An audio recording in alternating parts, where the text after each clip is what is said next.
6:01. Will the clerk call the roll, please? Kevin Child. Here. Dr. Chacolo.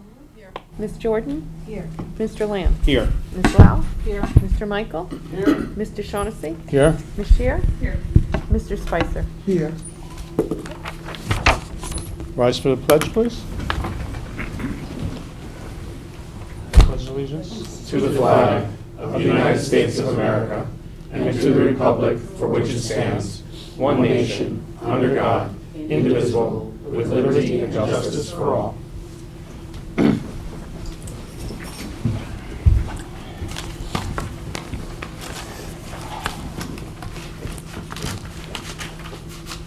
Looks like we have a feast here in honor of birthdays that we have this month, I believe. Actually, it's in honor of the school board. The school board? School board recognition Board week. Well, Oh. next week is actually November, but we won't be meeting. Okay. Anyway, so we do have two birthdays this month, Mrs. Shear and Mr. Michael. Happy birthday. Happy birthday. Happy birthday to you. Thank Okay. I was next- celebrating my birthday when we go to Rochester. That's so Okay, next. Oh, yeah, it's always there. That's what I do every year. Yes. Okay, So don't forget somebody bring the cake. Tell Armand. Having a motion to go to executive session for employment history of particular individuals, So moved. corporations, seek legal advice. Yep, sorry. Second, all in favor, please say aye. Aye.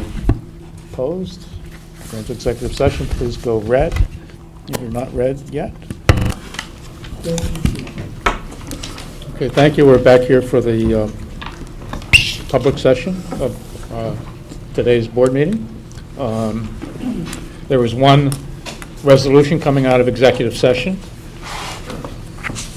It's Resolution 2019 BOE 25. Be resolved that the board hereby approves a settlement agreement in the matter of employee number 749, dated October 1st, 2019.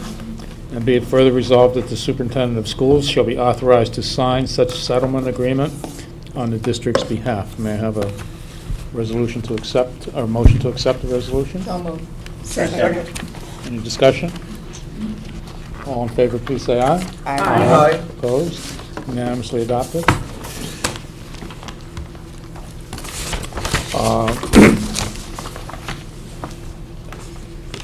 I just want to ask the audience, is the sound okay now? I mean, last week there was some complaints about audience not being able to hear us.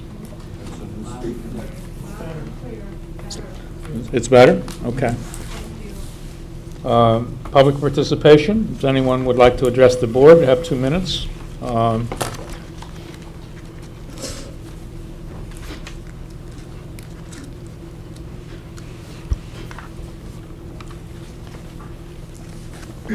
Good evening. Thank you.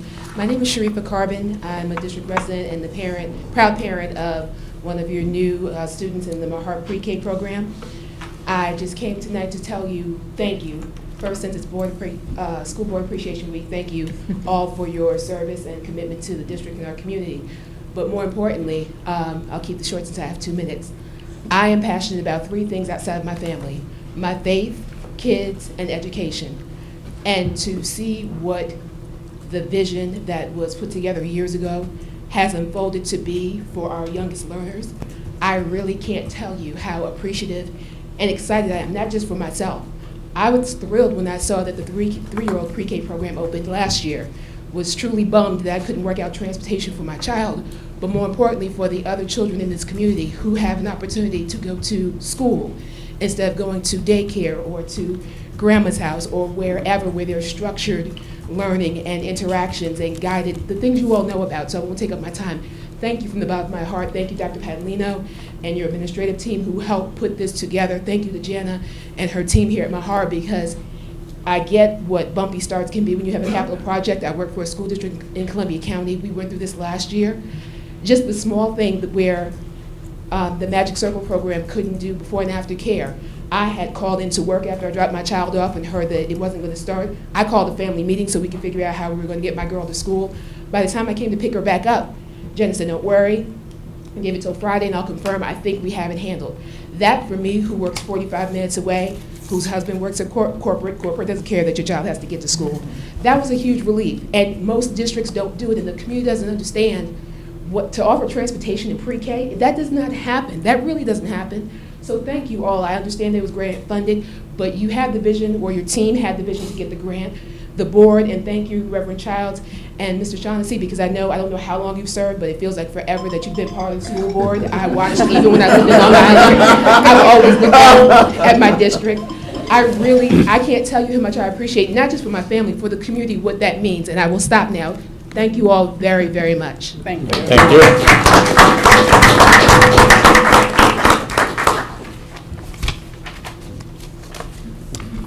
Any other member of the public to address the board?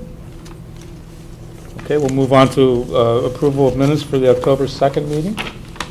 Have a resolution motion to accept. So moved. Seconded. Any corrections or comments, changes? All in favor of adopting the minutes of October 2nd, please say aye. Aye. Opposed? Unanimously adopted. Now it's the Superintendent's Report. Turn it over to Dr. Petalino.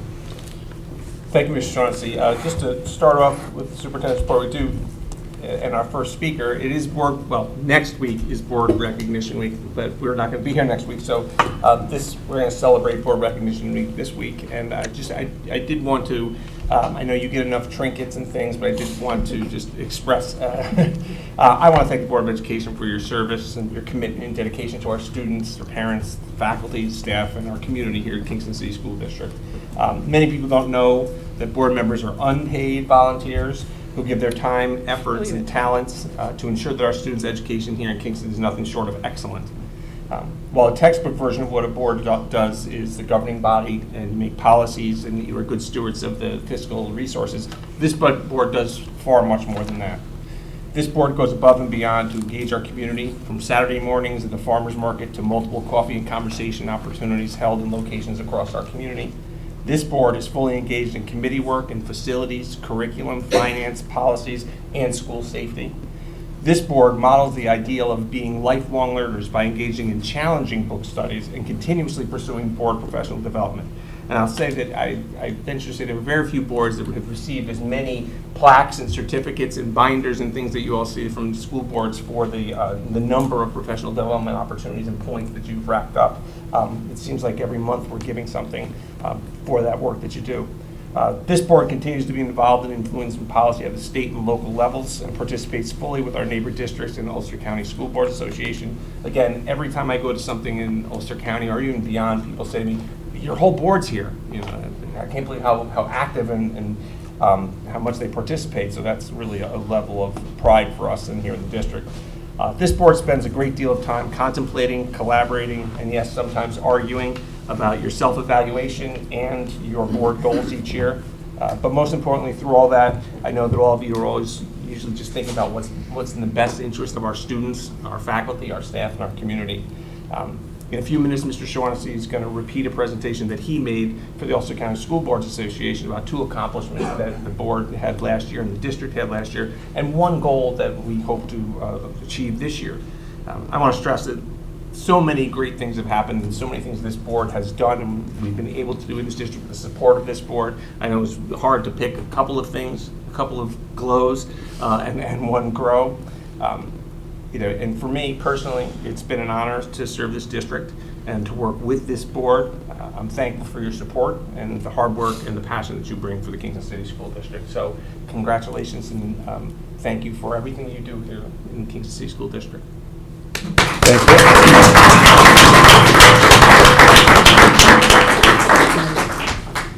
I was wondering what school board recognition was on the agenda. Okay, so a little off the agenda, I always like to try to let the principal go first on the superintendent's report because they usually bring staff and students and things and let them come and go. So I'm going to hand it over to our principal at Edson Elementary School, Mr. Brian Martin.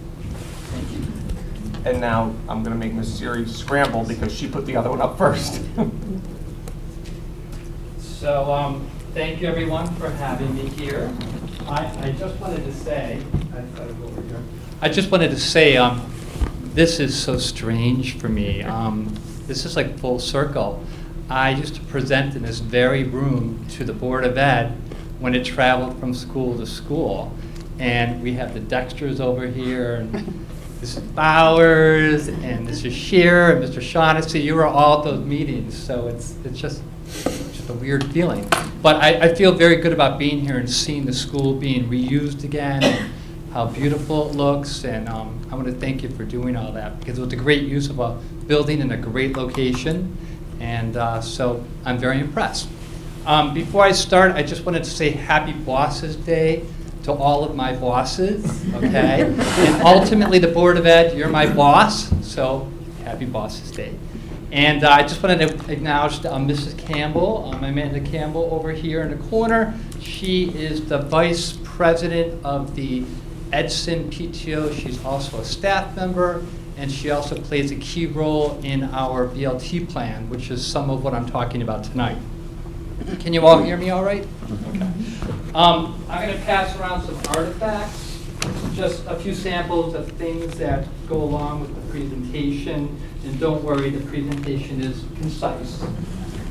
So to start off, I just wanted to say that one of the things that we looked at in the last year at our school was how to better serve our students beyond just the academics.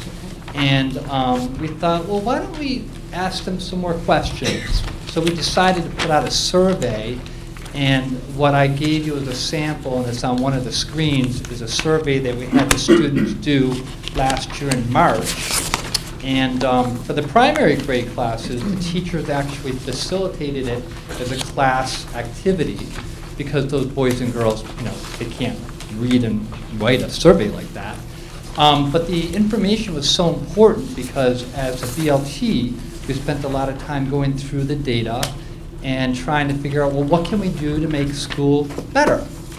And overwhelmingly, the feeling we got from what the students said isn't that things like bullying is a major issue or not understanding schoolwork, but they really wanted to have more fun at school. So we decided we were going to put some things in place to make the school day more fun.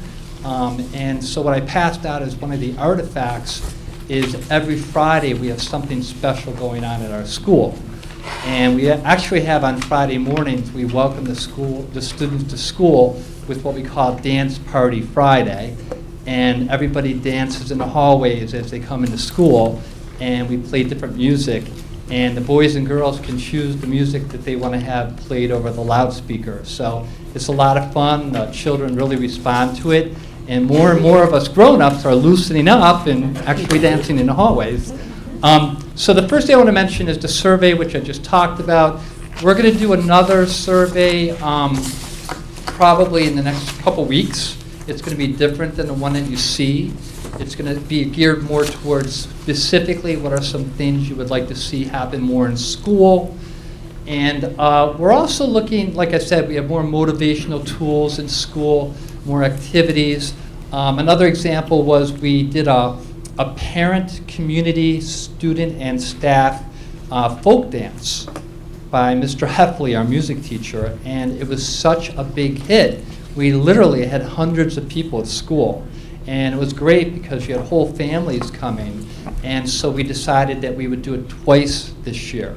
So we have it coming up next week. I think it's on Tuesday. It's on our calendar on the website, but anyone's welcome to join us at the folk dance.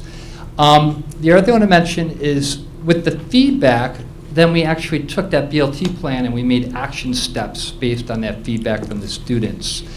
And the other thing I want to mention is that we have responsive classroom discussions that goes on in the classrooms. And so we take that information too. And the teachers will say, oh, in my class, the students were talking about this, or they want to see more of this happening in school. So we also take that information as well. So for those of you who don't have the artifact, this is a sample, part of that survey we did. We also wanted to include the students in our BLT. Now that was a little hard because our BLT usually meets outside of school hours, and it's hard to get the boys and girls in school for those meetings. So what we decided is we're going to meet with the students about once a month, and it's going to be in the cafeteria. Once the boys and girls go to recess, the students are going to be meeting with us, and that's going to be on a cycle basis. We're going to rotate children in and out. Can meet for a few minutes with 2 or 3 BLT members and give us input and feedback about the programs we have at school this year. And we're actually going to be starting that in the next cycle, so that's happening soon. So it's not going to be a student council, it's not an election, it's just rotating children in and out who are interested in meeting with the BLT members.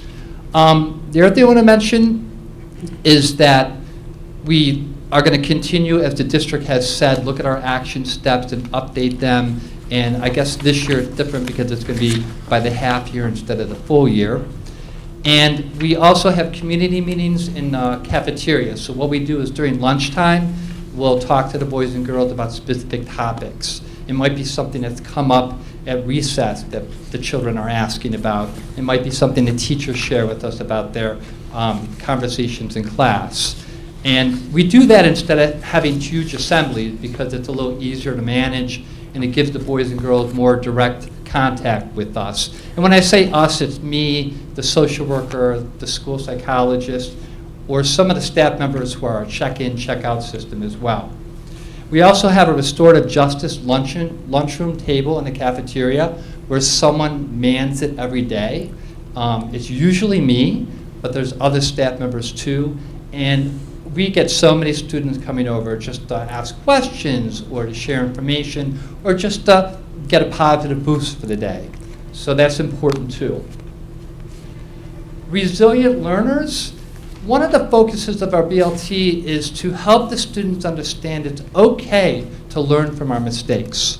We're not always going to be perfect. Okay, so the goal is to learn from things that we need to grow more on. So what we did is we're working with the students to come up with more goal setting, where they sit with the teacher and they come up with their goals. It can be academic goals, it could be also behavioral goals. So this is an example of students who are working with our math specialist, and she works out goals with them about math and also sometimes behavior. And I'm sorry, my cell phone's on, it's just driving me crazy, so. Told my wife and then the other thing I want to mention too is the mindfulness practices. So what we do is the students in the classroom are practicing different mindfulness activities with their teachers, and we also encourage them to practice those things at recess or lunch. If they're having an issue, the first thing I say to them is, let's sit down, let's take some deep breaths. Let's practice our mindfulness practices to get ourselves calmed down. So this is an example of some students that have goals with the math AIS teacher. And this is also 2 other students in her class. And then on the left is a student from one of our library classes. And he has made goals in a library class as well. Some of the artifacts I gave you, one is an example of guided reading. So the teachers will sit with each student and talk about what level they are at with the Next Step in Guided Reading program, and then they talk about their goals, where they want to be. So we think it's really important for the student to have that connection with success and where they want to move and how they're going to move forward.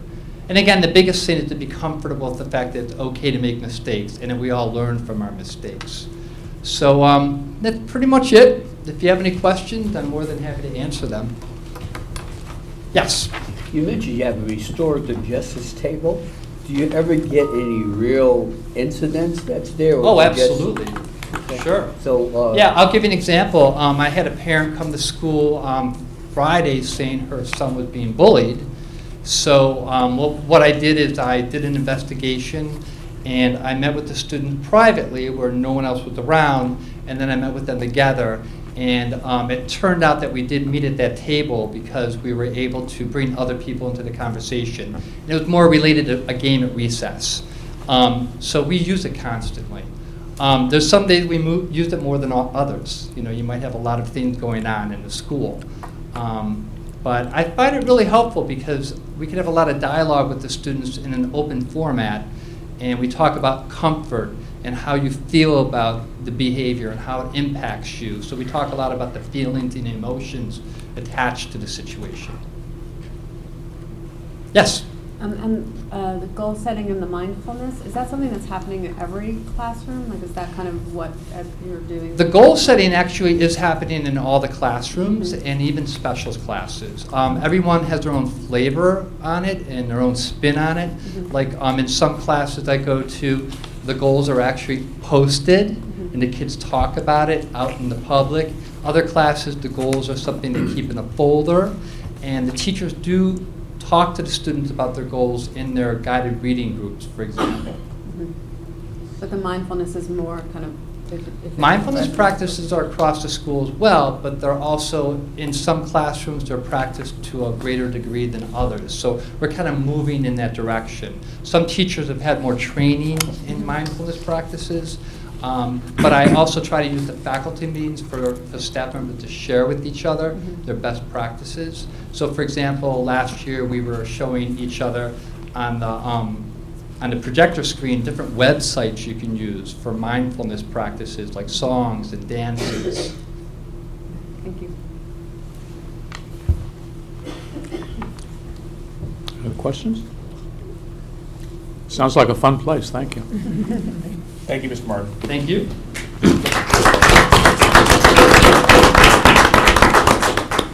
Okay, now we'll go back up to our Kingston High School Second Century Project report, KSQ and BBL. Sorry, I did not see that. BBL, Tom Clapper.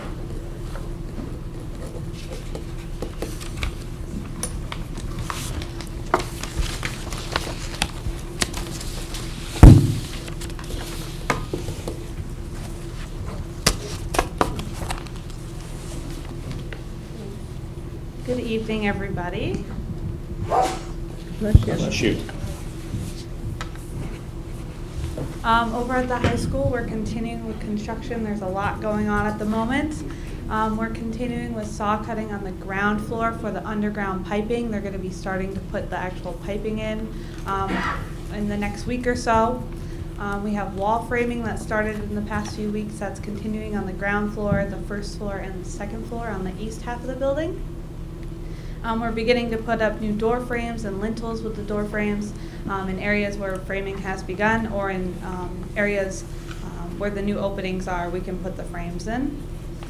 We're continuing with mechanical, electrical, and plumbing rough-in on all of the floors as well. They've started putting in the cable tray, which I'll show you a picture of, which holds all of the electrical conduit above the ceiling. They started running some of the new sprinkler lines as well. A little bit of coordination so far for the new mechanical ductwork that's going in. They started putting in some of the plumbing carriers for the new bathroom fixtures in the what will be the new bathrooms. In the auditorium, they've also started taking down the existing sprinkler and putting the new sprinkler line up in the same place, keeping it active throughout in a portion of the auditorium. Beginning later, toward the end of this week, we'll start putting up the new lighting. They'll take it down and they'll put it right back up in the new, in the existing holes in the ceiling. And then outside, we're continuing with forming up for the new concrete steps that go down into the ground floor level in both of the courtyards as well. We're planning on pouring those early next week.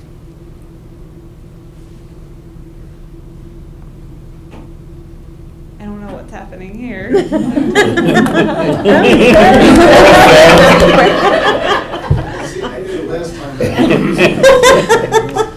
don't know how to make it stop.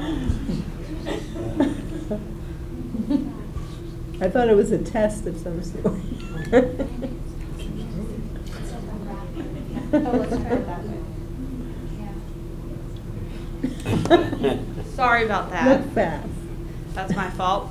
As I was saying, the underground piping on the ground floor on this side, they've excavated with a small machine. Now they're hand digging the rest of the way and started to put in the new pipe next week.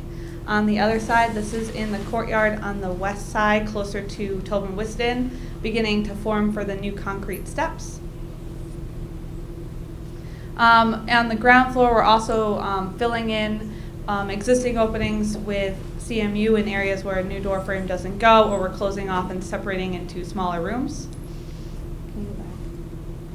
We've put up the new site lighting in the teachers' parking lot down by the east wing. That's all installed. New door frames are being installed with the lintels up above.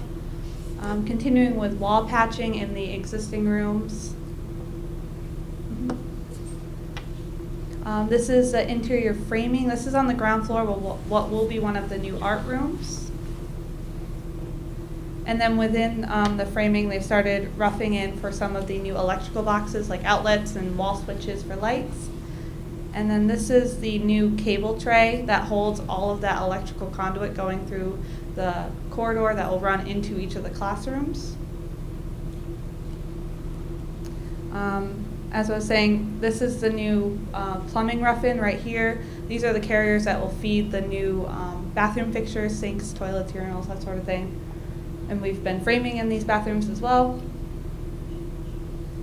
Does anybody, I know that was kind of fast. Does anybody have any questions?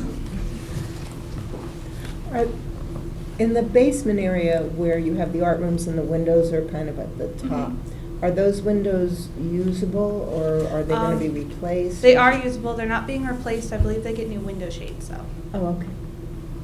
Thank you. And so is the work proceeding on time, and it's all on schedule? Yep. And we're ready? Okay. Yep. And what's happening with, I'm hearing some issues about climate in the band room. So what is happening with that? Are we going to have, like right now, I guess the band room is really hot on hot days and really cold on cold days, so is there going to be some? Yes, there will fix be to a that? climate control portion added to that, I believe. That's in the second phase of the project, so that won't be beginning until next June. We'll take that area offline. Okay. So that part will be turned over at the very end of the project in spring of 2021. Okay, but there's an awareness that Yep. is. Mhm. Okay. So in the interim, that section is still on the steam boiler, which is going out of service in April. So this year will be the last year where it's really hot in that space. We'll be on hot water next summer. And on the cooling end, we replaced some air conditioners, but you can imagine the size of those rooms. Yeah. You have a lot of instruments and people playing some music. It's just, it was never designed, well, the design was probably proper for the time frame that was designed, but it didn't take into consideration the cooling aspect of classrooms at that point. And if you can imagine, those band rooms have glass from floor to ceiling on two sides, both of them do, and the heat, the radiant heat from the sun is really big. We're well aware of it, we're trying to mitigate it the best we can. We put a lot of thoughtfulness into what we've designed for the system in that area. For this winter, is Mr. Garner's room actually going to have heat? Because it hasn't had heat for 2 years. So I mean, the one is so hot they open the office door so the heat travels through. So yes and no. And again, it's kind of a makeshift system. We do have too much heat on one side and not enough on the other. So the heat in that area is in a pipe trench. It's a steam pipe. Steam pipes of that area were covered with things that we don't like to talk about, and so we don't open up the trench. Okay. And so the two radiators serve, the one that serves his office and the one on the west classroom have leaked, and we had to cap them off at the floor because we couldn't go into the tunnel. So all the heat that's designated for that area comes out of those two registers in that one classroom. And we've just kind of been migrating it through his office into the other area. And it is not ideal. I believe we are doing the best we can with it right now.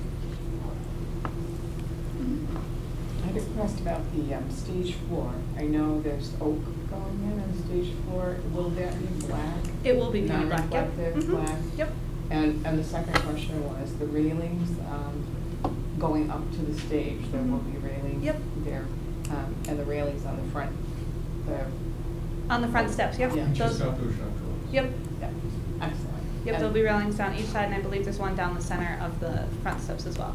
And new what lighting will as the well. period lighting be going in on the lights on the stoops out there, replica. What was that? The lighting that replicas the Yep. original. At what point will it be Oh, done? I'm sorry. Those will be done, I believe that's on next summer's schedule. Okay. Thank you.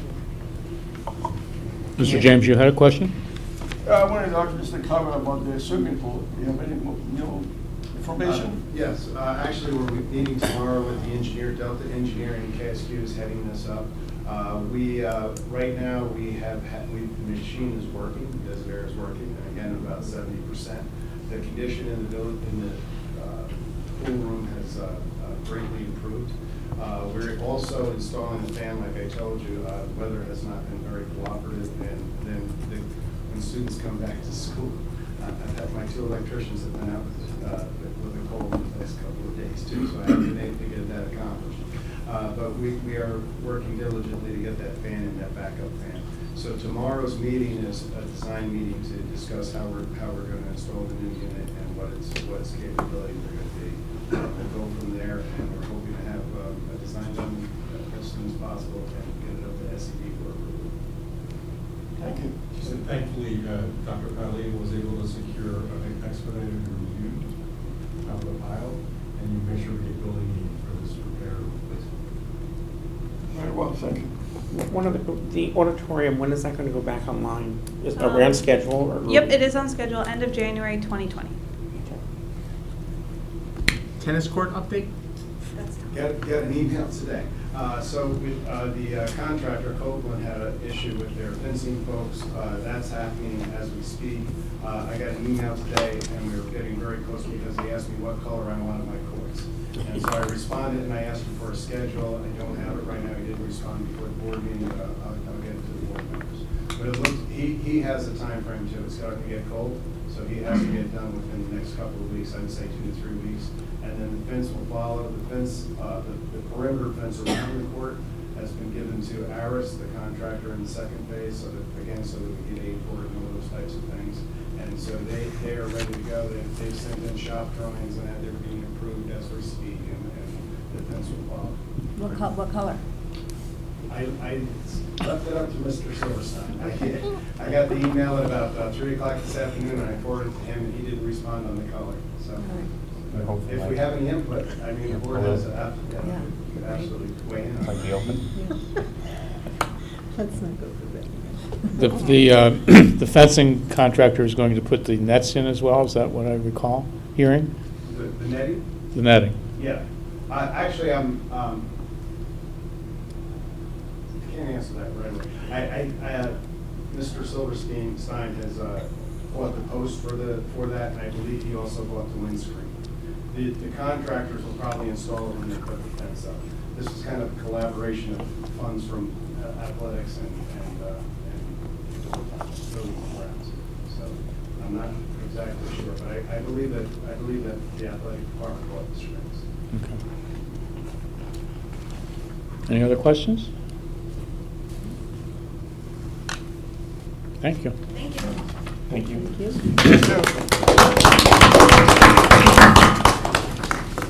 That concludes the superintendent's report. Thank you. So now we're at the Board of Education. And a report from the Facilities Committee. Sure. I'll try not to repeat a lot of what we just heard. The Facilities Committee met on this, what date was it? October 8th. Mr. Clapper gave an update on Mahar. Thresholds were being addressed and heating and cooling system balance issues as well. The skylights and the roof hatch, some pieces are not complete. The factory was in the process of moving, but as soon as they were relocated, they would be shipping those parts. Once that is completed, the painting and the reading pad will be done.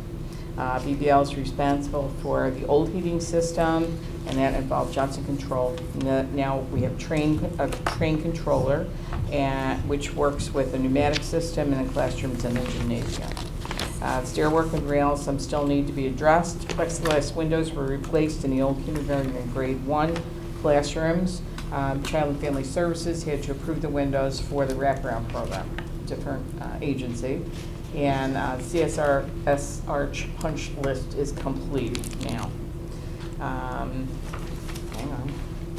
KSQ and BBL gave an update on KHS project. Ms. Yavaniski talked about projectors and IT-related items going over the plan with Mr. Tomsick this week, which would have been last week.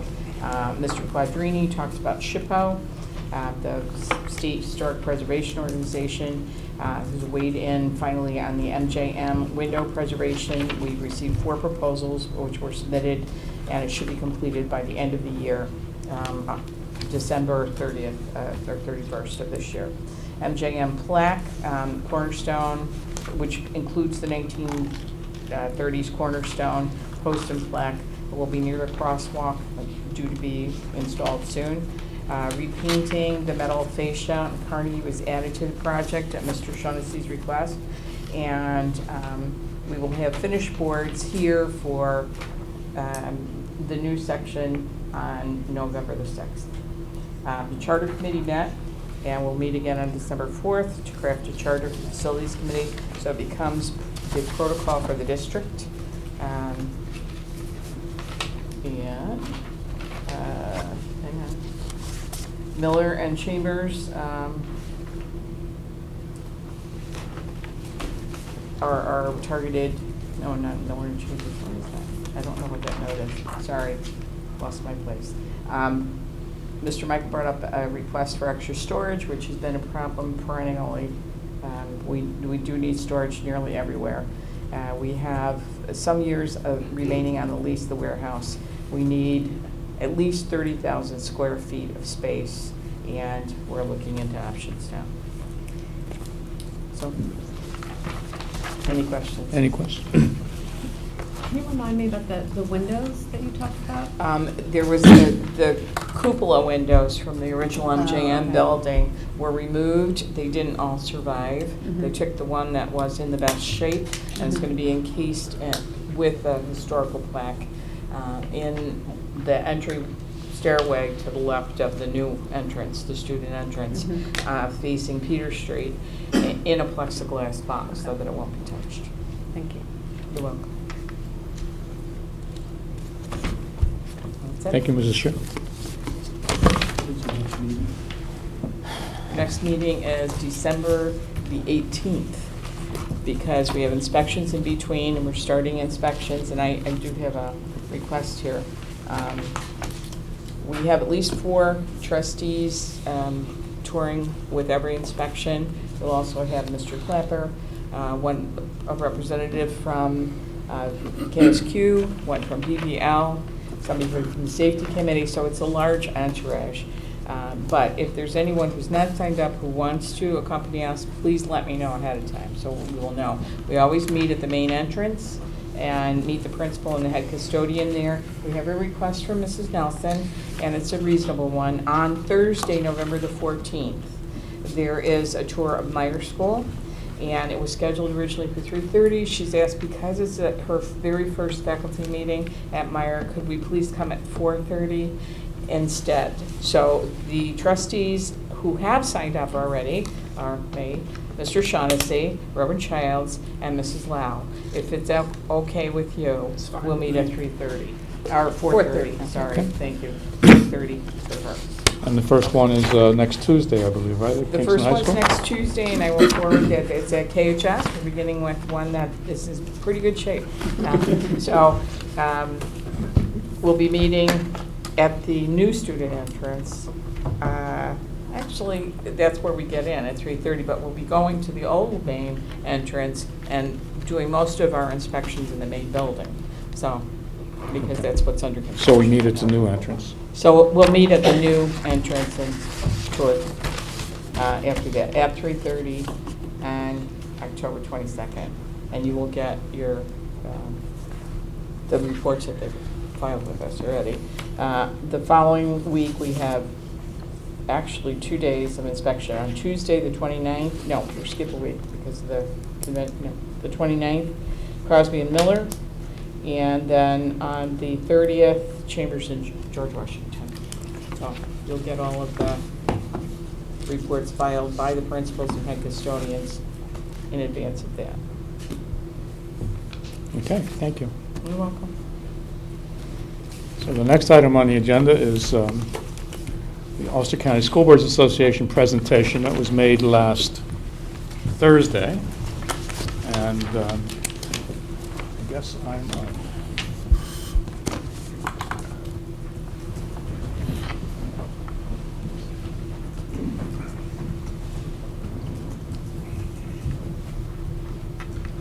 So I have to admit that I'm a little bit nervous about this because for all the years that I've been on the school board, this is the first time I've ever made a presentation from the pulpit. And last Thursday was the first time in my life that I ever made a PowerPoint presentation. So this is the second time. Live and learn and, grow as you go. You did well, Mr. Shaughnessy. Yes. Okay, so the background on this is that we have an organization called the Ulster County School Boards Association that meets several times a year. It involves all of the component districts in Ulster County BOCES, as well as Marlborough, which is, Marlborough is in Ulster County, mostly in Ulster County, but it's a member of the Orange Ulster BOCES, and also the BOCES School Board. So we meet several times a year. The first meeting was last Thursday, October 10th. And the executive committee asked that member boards prepare a presentation if they wanted to participate and present to the group 2 accomplishments from last year and 1 goal for this current year. And we had, there were 8 boards that made presentations, I believe. Also like to point out that Dr. Jacobowitz is the recording secretary, and Kingston has been the recording secretary of the organization for many, many, many years, because before Dr. Jacobowitz, it was Mrs. Bowers, who was recording secretary for a long number of years. And Kingston does excellent work as recording secretary. Now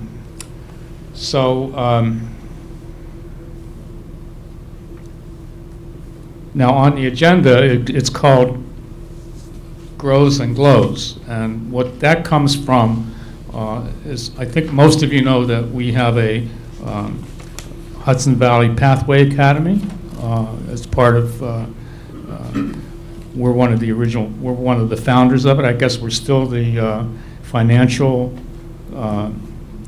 we take care of the finances.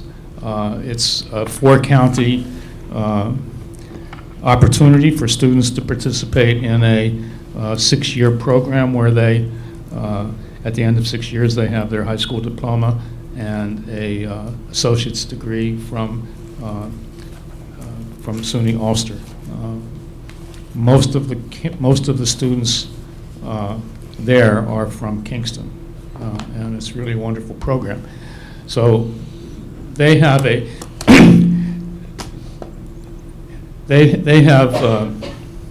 classes. So the first year is called Class 1, Class 2, and so on. At the end of the year, the students in Class 1 and Class 2 make individual presentations to the group of their accomplishments for the past year, which they call glows, things that they're proud of, and a goal that they have for the coming year, which they call a grow. So I think it's a nice terminology. I attended several of them last year, and it's really a good opportunity for students to make presentation to a large group and do something that's personal for them. They reflect on what they've learned, and they reflect on what they want to accomplish.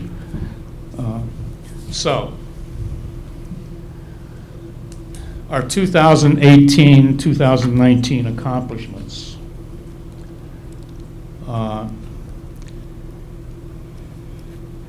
The young lady who was talking about the pre-K program here at Mahar.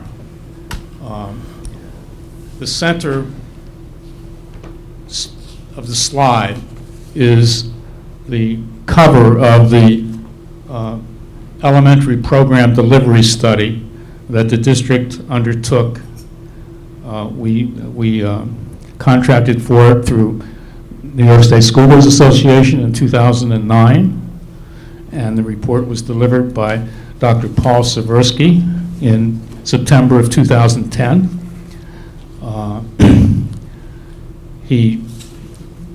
And I believe he did this with, well, KSQ is not here, but he spent a year touring at that time we had 11 elementary schools. So he visited every elementary school, did enrollment projections and growth studies, and came up with options that the school board could consider going forward. One of the options that he presented was to close Mahar, the Mahar building, as a K-5, K-6 elementary school at the time, and to sell Sione building, move the administrative offices to Mahar, and establish a pre-K program for the district, also here at Mahar. So that was 2010. And so 2019, we are here at Mahar with our Sione boardroom, our administrative offices, and we have 4 pre-K classrooms on the other side of this wall with 72 students, and we're going to open hopefully 2 more sections in January with another 36 students. The reason I wanted that slide of the cover is because, just to emphasize that it takes a long time often to accomplish a goal. It's not something that happens, you don't start in September and make a goal for the year and expect that it's going to be finished by the end of the school year. Sometimes it does, but often it takes a very long time to accomplish something that you set out to do. And in the long term, it's worthwhile.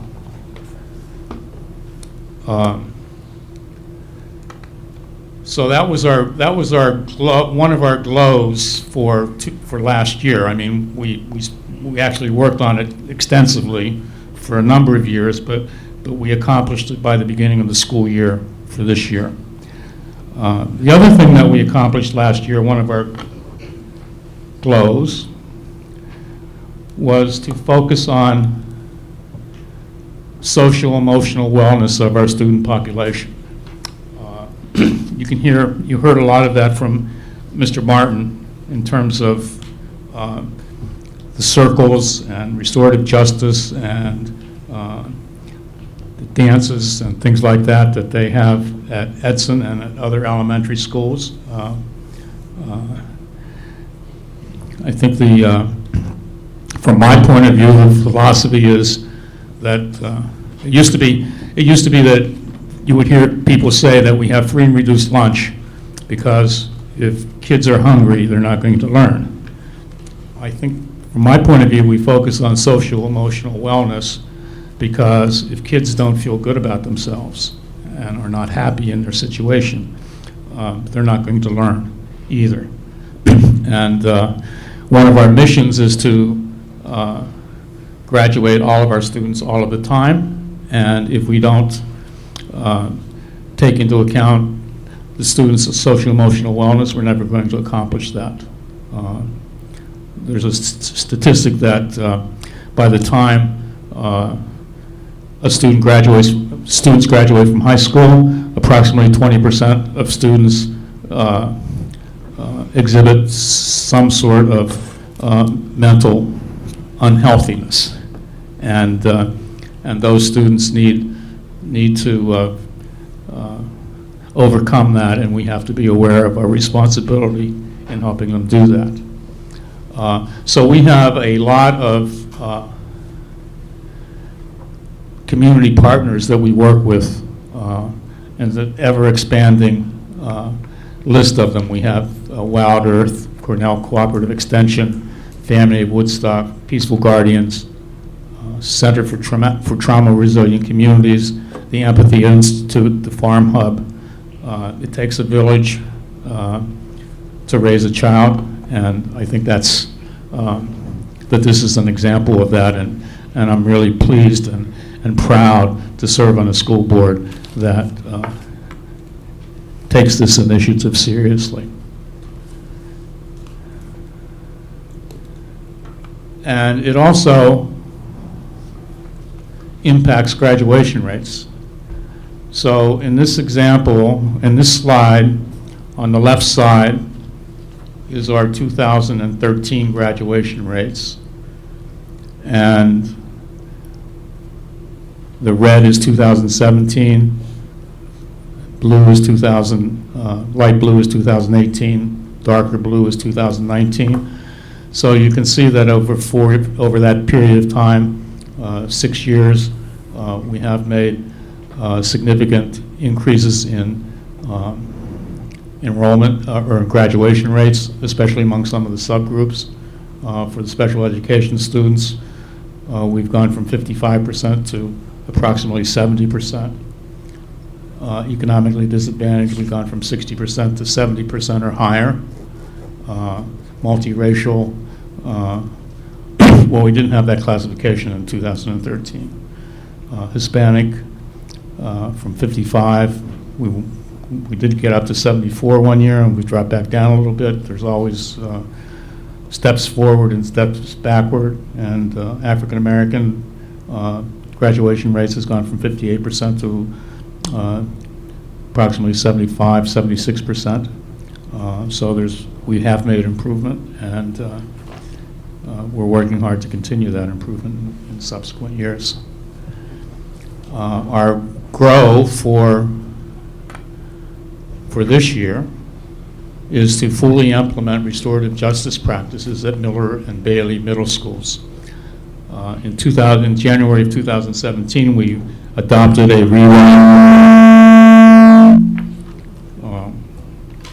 student code of conduct, and we emphasized adopting restorative practices. It was a little bit hard to do that because restorative practices I'm not sure they're recognized now by the State Education Department, but back in 2017, they weren't. It's a voluntary program. But I think that from what you can hear from what Mr. Martin said, that it's a successful program, and we'll continue to implement that at our schools in coming years. So that's the presentation that we made last Thursday. Thank you.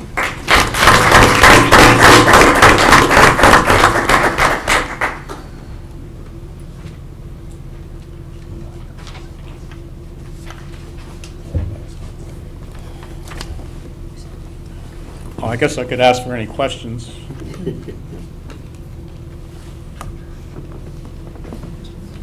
Okay.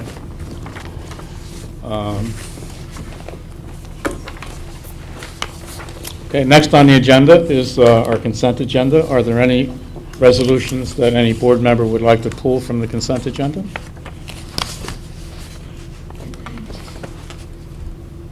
Once, twice, 3 times? Okay, can I have a resolution to adopt the consent agenda? So moved. Second. Any questions on any items? Okay, hearing none, we'll call the question. All in favor of the consent agenda, please say aye. Aye. Opposed?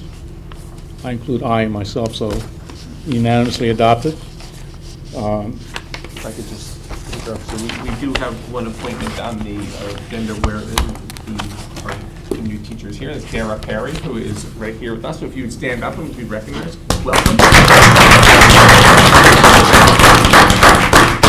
she'll be starting at Graves Elementary School. Congratulations and welcome to the district.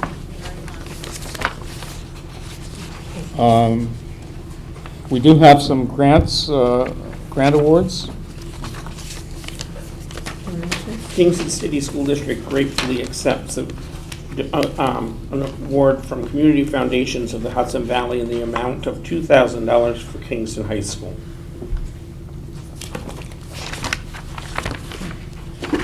Someone asked me last week if Community Foundations of the Hudson Valley had appointed a new president. As some of you may know, Marge Gallagher, who was president for several years, resigned earlier this year, and she is a candidate for Ulster County Comptroller. And so what I have heard is that there's a temporary appointment person, I forget his name, but he was long associated with the Community Foundation and has deep roots in Dutchess County. And there is a search that will be undertaken very soon to hire a president, a permanent president of the organization.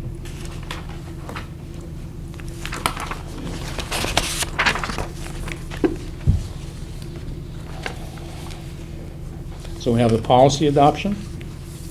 Or did we do that? That was part of the, so we adopted 3 new policies as part of the consent agenda, and the first readings of those were last meeting.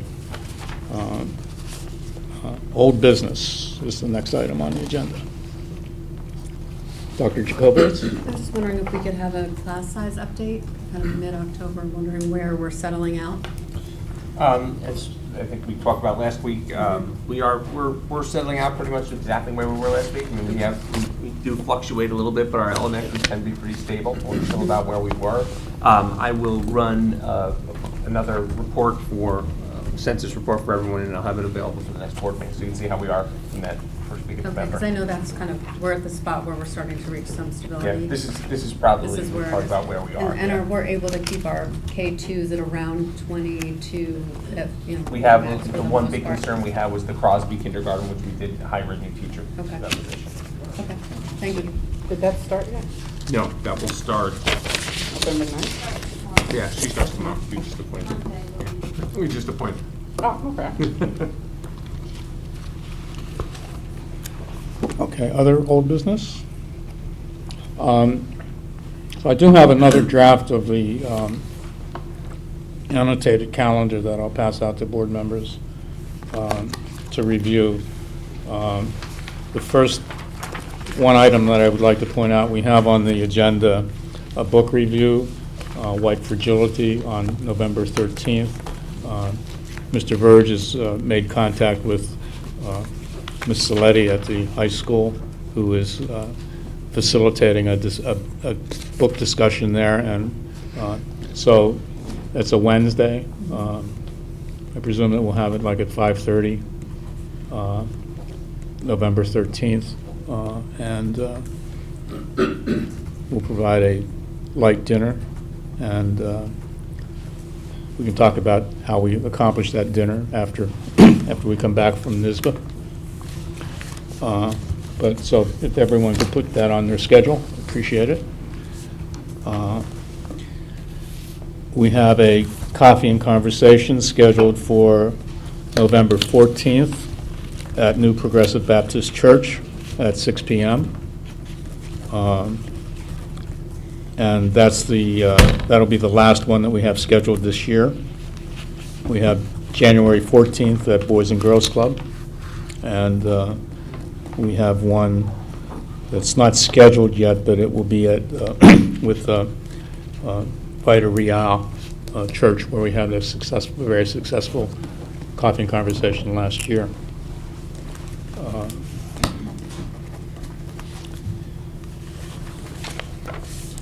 Just coffee and conversation on the 14th is where? New Pro. New So I'm Progressive. just curious, because we have an inspection at Meyer. How long does that normally take, that day? Inspection at Meyer? That day? 45 minutes. Okay, so we'll be able to get That's a Thursday. Is there Oh. also a teaching and learning meeting on that day? Yes. No, in the morning, 9:30. 9:30, okay. That's a busy day for you, Mr. Spicer. He's gonna earn his money. I guess so. We get a raise. Hooray. So I had a conversation last week with Jamie McPherson at NISBA, who is in their leadership development team, and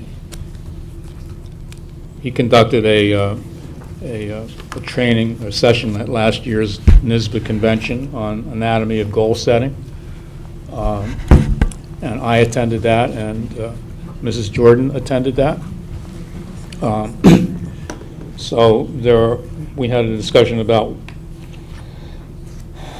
well, two types of goal setting for a board. One is visionary, is the term that he used, and that is something that would be done early in the year. Maybe, he said typically, boards that use that go through that procedure start in November, and they have a goal setting where they review vision and mission and values and beliefs and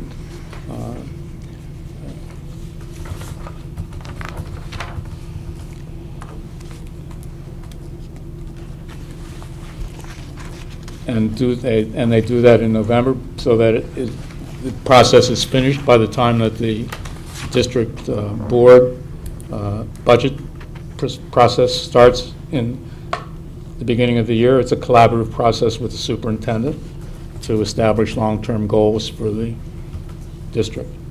The other type of goal is a process goal for the board, which focuses on the board operations itself, board members' responsibilities and procedures to follow, board interpersonal relations, and board professional development.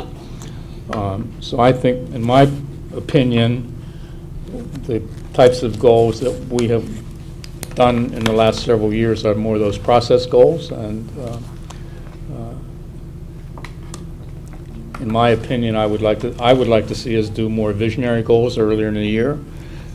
He's going to be conducting that session again at NISBA next week.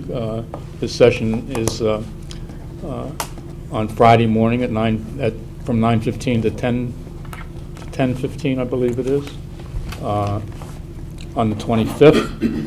So what I would invite any board member who would like to take that session, attend it, and come back with your opinion of it and whether you think it would be worthwhile for the board to contract for that training. We have a tentative date on his calendar for March 11th of 2020, which is a Wednesday. It's not contracted for yet, and if the board agrees that it would be a worthwhile training, then we'll undertake it. If not, we'll find something else to do on that day. And that's all the old business that I have, I think. Any new business?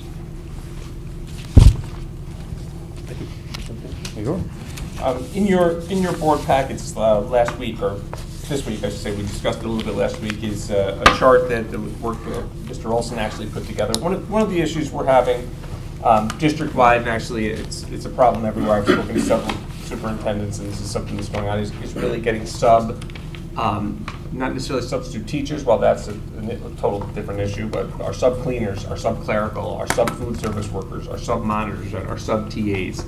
We're really struggling to get people into those positions for a lot of reasons. One of the things that we looked at was it the pay? Maybe it is, maybe it's not. I mean, but we think that there's, we're trying to just kind of poke holes in this and figure out what can we do. Maybe so we have very few people on our sub-clerical staff. Sub-monitors, very difficult to come by. So we're really thinking about we'd like the board to have, to take a look at this and think about what we can do, maybe around pay, make that a little more worth people's time to come in. What you have in front of you or in your package, you have one where it kind of has, a little bit of a staggered, different increases for different groups. And then you have another where you looked at, which just went kind of straight $15, went straight up to $15 an hour for all of those. Obviously, it has the budgetary impact. Based on our usage last year, you can see what Mr. Olson had put in here regarding the projected cost increases if we went to either of these scenarios. I think it's a, is a place to open the discussion. I'm not didn't necessarily have to have a resolution put together on this tonight. I would like the board to take a look at this. If you have questions now or later, you can reach out to me or Mr. Olson. But I won't say it's reached crisis mode yet, but it's pretty close. Especially, like I said, our clerical and our cleaners, we are really shorthanded, and the substitutes just aren't happening. And I'm thinking a little more money for the people to do this hourly might bring people in to help us with these situations. When does the minimum wage go up? It's gradual in New York State, Right. so it will go up, a little bit. We would get to this 15 a few Eventually. years after this. Yeah, we would eventually would go, we're all going there. Right. But it would take a few more years. I pump gas and I look at the sign at the gas station that says start today for $15 an hour, and I think we're not paying our sub cleaners $15 an hour, and they can come here and, right. get that. Right. Any other comments, questions? I think it's worthy to give them, it's not a great paying job to begin with, but if you're not used to coming on a regular basis and you don't have a relationship in the building, I think that these are people that are very necessary for the running of the school day. And I think if we're paying them a decent Fair wage, wage. we will get regular, Right. people who Right. come and they become regular. And then they become our groups that come in when we have openings. That's right. And that's kind of how we do. It's still the proposed rate is still under poverty line anyway. Right, So exactly. that's something we should consider anyway. Yeah, again, these are substitutes. It's a- While we're talking about substitutes, I did notice, I meant to ask, do we have enough subs on our, teacher subs on our list? Here's. No. No, okay. My answer to that question is yes. Okay. And I'm going to not give you the rest of that answer. Okay.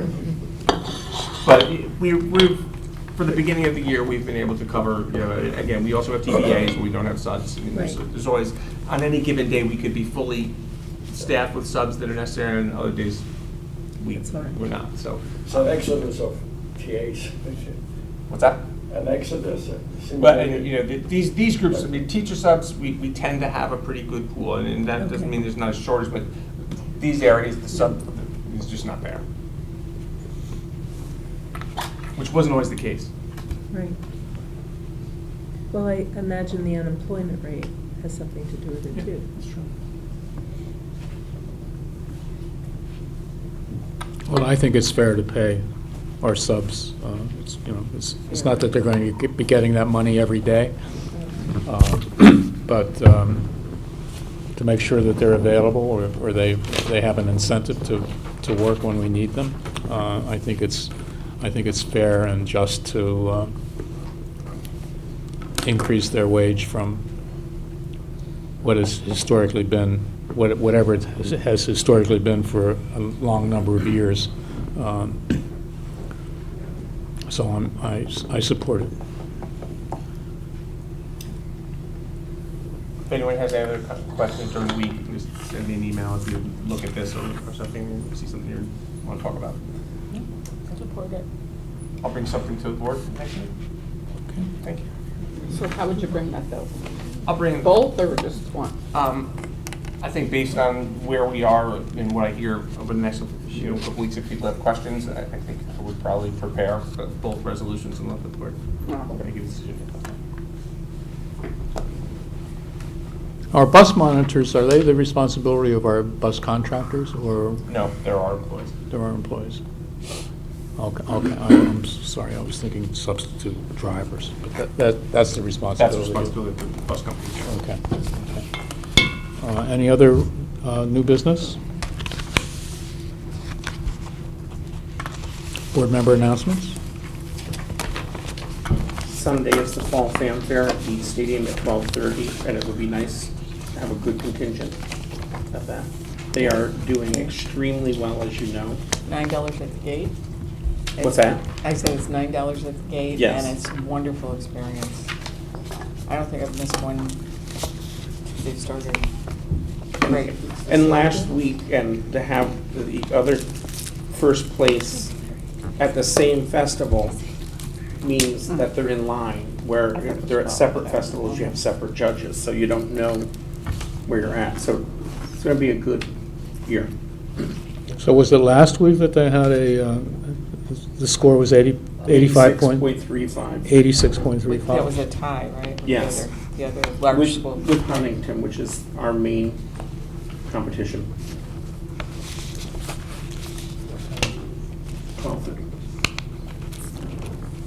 I just wanted to mention that when we did go to the NISBA meeting and they had presentations from all the schools, there were some really wonderful things happening throughout the county. And I think the link was going to be sent to everybody so that you could see the presentations. And I think it's, if you have time to look them over, you can scroll down and everything. But there were some very worthwhile endeavors in all the districts. It's nice to see. Mr. Reinhardt did a very fine job with presenting for Sagres. Bittersweet. Secondary, yeah. We trained him well. Yes. That's what I told him. And from everything I hear, the Sagres School Board is very pleased with him, his performance. I'm sure they'll continue to be pleased with his performance. Public participation, are there any members of the public who would like to address the board? Mrs. Bowers?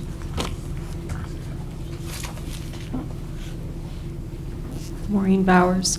I just wanted to comment, Mr. Shaughnessy, I may not have understood what you were saying about the goal-setting process and the workshop that you and Suzanne were at about specific goals to the board and then visionary goals.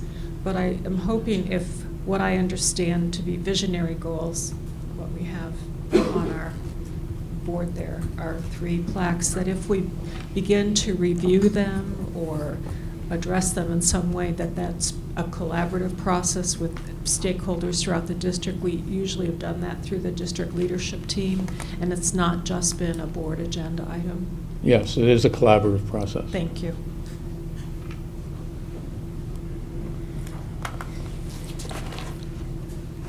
Any other members of the public?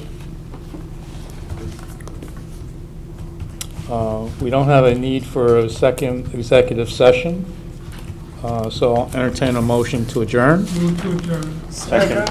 All in favor, please say aye. Aye. Adjourned at 8:16.